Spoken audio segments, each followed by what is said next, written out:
Muy bien. Vale la pena siempre empezar con lo que hemos hablado de qué es una virtud. ¿Sí? Hemos dicho, creo que se ha enfatizado varias veces, que una virtud es una cualidad de carácter excelente. ¿Sí? Los puritanos veían las virtudes como el fruto de un carácter piadoso. ¿Sí? No los componentes del carácter piadoso, sino el fruto del mismo. Y esto es importante, porque cuando los puritanos pensaban en virtudes y en carácter piadoso, los componentes del carácter piadoso tenían que ver con los medios de gracia, con el pasar tiempo en la palabra, en la oración, con la comunión de los santos, en la meditación. Esos eran los componentes de la vida piadosa. Una persona que quería crecer en piedad tenía que tomar mano de estas cosas. Y al hacer eso, lo que salía de su vida era virtud.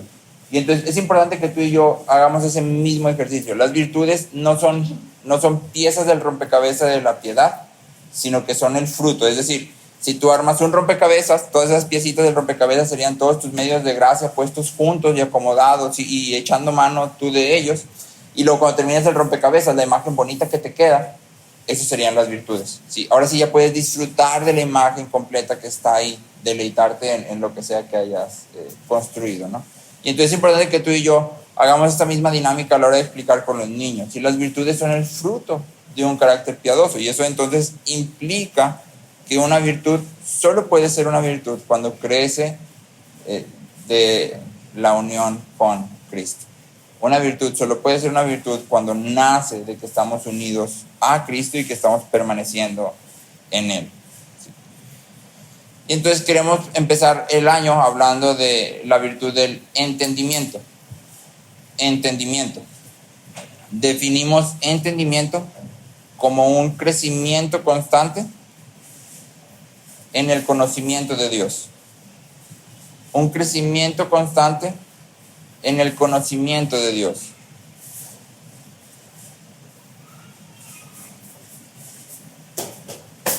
Este conocimiento que crece debería de llevarnos a entender su palabra y su voluntad. Entonces, el entendimiento siempre está conectado primeramente con Dios. Pero mientras vamos conociendo más a Dios, vamos a también tener más profundidad en lo que estamos leyendo en la palabra. Y eso al mismo tiempo nos va a dar más profundidad en lo que conocemos acerca de la voluntad de Dios. ¿Sí? Vamos a poder tomar decisiones que tal vez antes pudieran parecer más confusas o pudieran parecer difíciles de hacer conforme vamos creciendo en conocimiento. ¿Sí? El versículo de la semana es 1 de Pedro 1:5, está en la versión NBI. Dice, esfuércense por añadir a su fe virtud, a su virtud conocimiento. Esfuércense por añadir a su fe virtud, a su virtud conocimiento. Kevin DeYoung, que es un pastor, dice, el conocimiento doctrinal es para la vida cristiana lo que la sangre es para el cuerpo. El conocimiento doctrinal es para la vida cristiana lo que la sangre es para el cuerpo. Y entonces, si la sangre corre hacia los vasos sanguíneos, literalmente está dándole vida al cuerpo. Pero si simplemente recogieras toda la sangre que tienes en tu cuerpo en una cubeta y la pusieras allí en un lado, ¿qué pasaría? Te hace una cosa toda asquerosa. Si has visto sangre así que se cuaja, ¿vale? Es feo y es asqueroso y no sirve para nada. ¿Sí? La sangre no está hecha para guardarse en cubetas. Y entonces de la misma forma el conocimiento no está diseñado para acumularse en nuestra cubeta teológica o en nuestra cubeta lógica o racional. El conocimiento no está hecho para guardarse, sino para fluir a través de nosotros, produciendo fruto. De manera que ese conocimiento guíe nuestra adoración y nos haga más como Cristo. Entonces aquí lo que tenemos que hacer énfasis en la cualidad de entendimiento en esta primera semana es entendimiento verdadero y genuino siempre produce vida. En las palabras de los puritanos, teología que no es práctica no es teología. Aquí un punto importante. Todos vivimos con base en lo que entendemos. No hay una persona que no viva con base en lo que entiende. Lo que sí puede suceder es que tengas información guardada en tu cerebro que no haya hecho clic en tu vida. Uno de los ejemplos más frecuentes de esto es, por ejemplo, si hablamos del cuidado de Dios, que Dios tiene de nosotros. Todos sabemos que Dios cuida de nosotros, pero cuando vienen las situaciones difíciles a nuestra vida, muchas veces reaccionamos como si Dios no cuidara de nosotros. nos aborda el miedo, la ansiedad, nos controla el temor y la preocupación y el estrés. ¿Sí? Y entonces, aunque lo sabemos, ese conocimiento no está corriendo a través de nuestra vida, simplemente está guardado en la cubeta teológica. ¿Sí? Y entonces, la virtud del entendimiento es una virtud que se ejerce todo el tiempo. No es simplemente acumular el conocimiento, sino constantemente estar yendo a lo que la Biblia me enseña a fin de vivir eso que la Biblia me enseña. Todo cristiano debería de tener conocimiento y crecer en conocimiento de Dios. John Owen dice, tenemos comunión con Dios en las doctrinas que defendemos. Tenemos comunión con Dios en las doctrinas que defendemos. Y entonces lo que John Owen está diciendo es, la doctrina no es como una parte del cristianismo que está muerta y es simplemente un set de palabras que te sabes y ya, sino que es en esas doctrinas en donde tú y yo verdaderamente conocemos a Dios y podemos vivir a la luz de ello. Entonces, hay 3 puntos que tenemos que enfatizar respecto al conocimiento. Número 1, el conocimiento lleva a la piedad. El conocimiento lleva a la piedad. Segunda de Pedro 1:3 dice, pues su divino poder nos ha concedido todo cuanto concierne a la vida y a la piedad, mediante el verdadero conocimiento de aquel que nos llamó por su gloria y excelencia. Entonces, lo que está diciendo Pedro es, ya Dios nos ha dado todo lo que necesitas para vida y piedad. ¿Cómo? ¿Cuál es el medio para esto? El conocimiento verdadero de aquel que nos llamó, y esto es decir, el conocimiento verdadero de Cristo. ¿Cómo adquirimos conocimiento de Cristo? Principalmente a través de su palabra, ¿sí? Nota importante, el conocimiento no garantiza la piedad, pero la piedad demanda conocimiento. El conocimiento no garantiza la piedad, pero la piedad demanda conocimiento.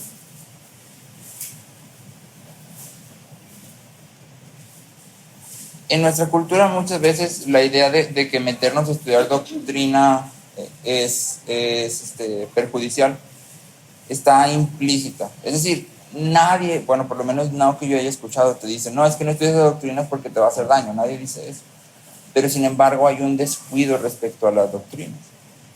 Si pensáramos en las doctrinas esenciales del cristianismo, por ejemplo, pensemos en la doctrina de la Trinidad, ¿quién de nosotros aquí puede definir la doctrina de la Trinidad?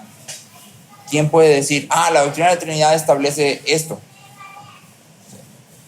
¿O quién puede definir la doctrina de la justificación por fe? ¿O la doctrina de la santificación? Y entonces es de manera implícita. ¿Por qué? Porque no pasamos tiempo en las congregaciones, por lo general, enseñando esto de manera sistemática. Esta es la doctrina, esto es lo que dice, y así es como afecta tu vida.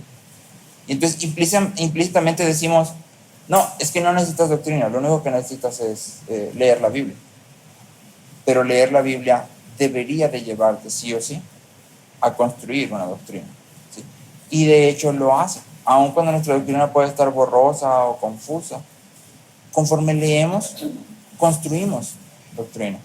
En el libro que estaba leyendo Francis, me leyó un cachito que me pareció muy interesante y es Joni Eareckson.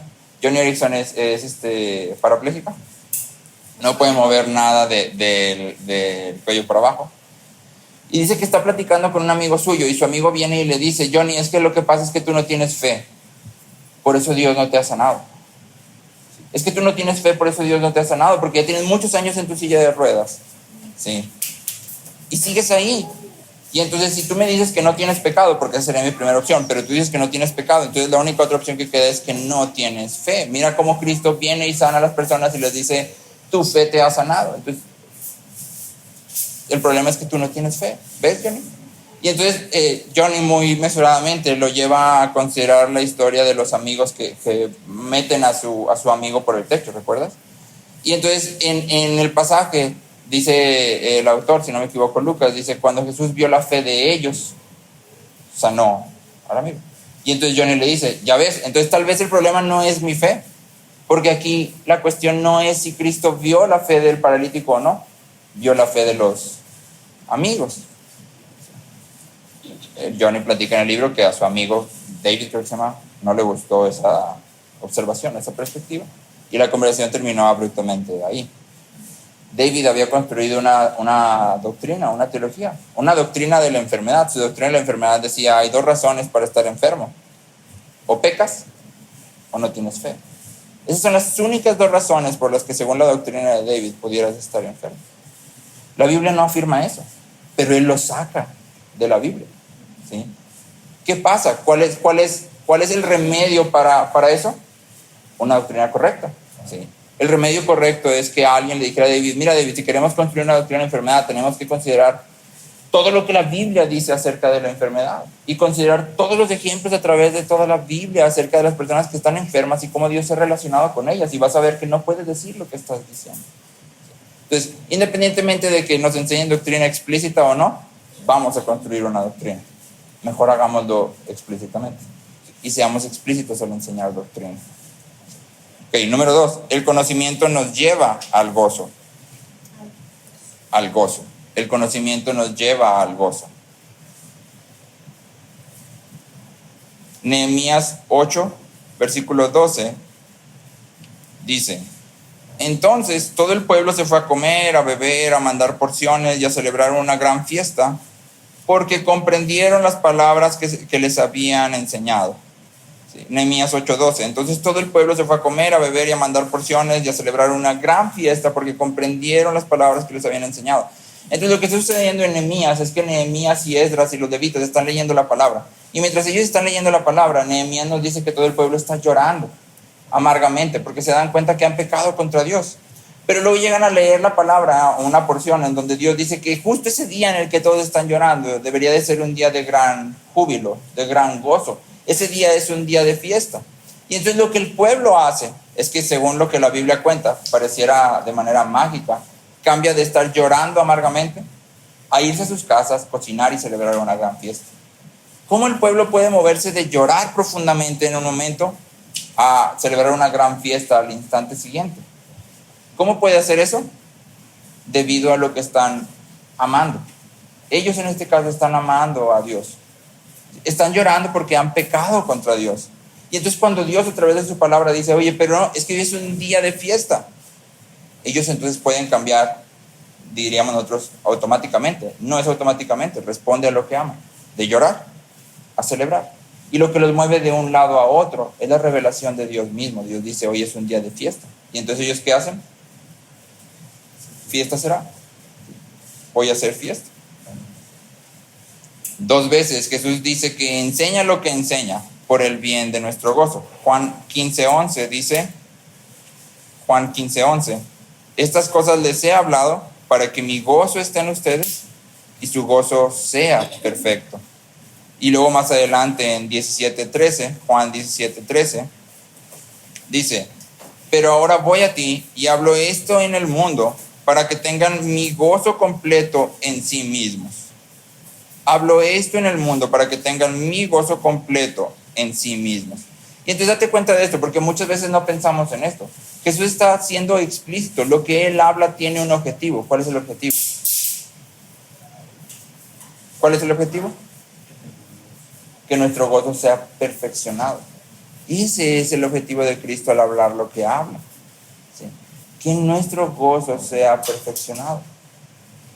Cristo ha venido para darnos gozo. Y su palabra nos transmite este gozo. Número 3. El conocimiento lleva a la adoración. Número 1 lleva a la piedad, número 2 lleva al gozo y número 3 lleva a la adoración. John Webster define teología como alabanza a Dios mediante la construcción de conceptos que apunten nuestra mente hacia el esplendor divino. La adoración es alabanza a Dios mediante la construcción de conceptos que apunten nuestra mente hacia el esplendor divino. Okay, una definición muy compleja, ¿sí?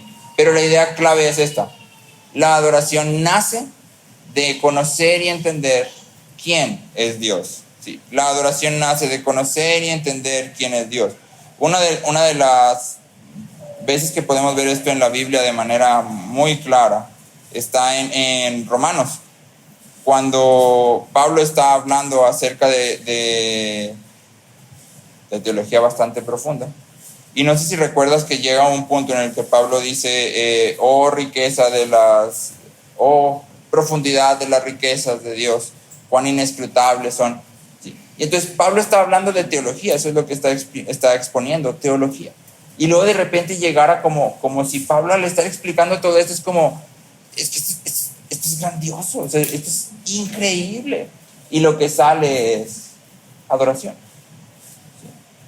El conocimiento debería de llevarnos siempre a la adoración. Salmos 139, versículo 17. Dice, cuán preciosos también son para mí, oh Dios, tus pensamientos. Cuán inmensa es la suma de ellos.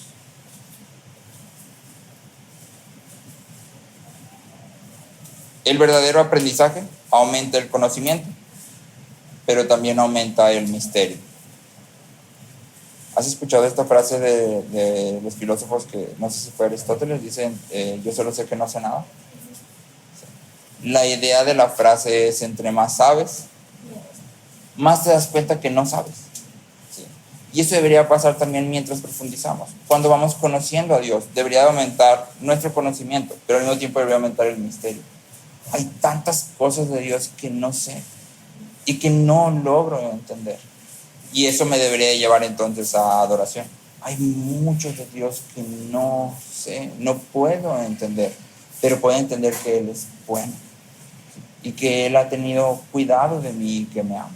Y entonces eso debería producir en mi corazón adoración.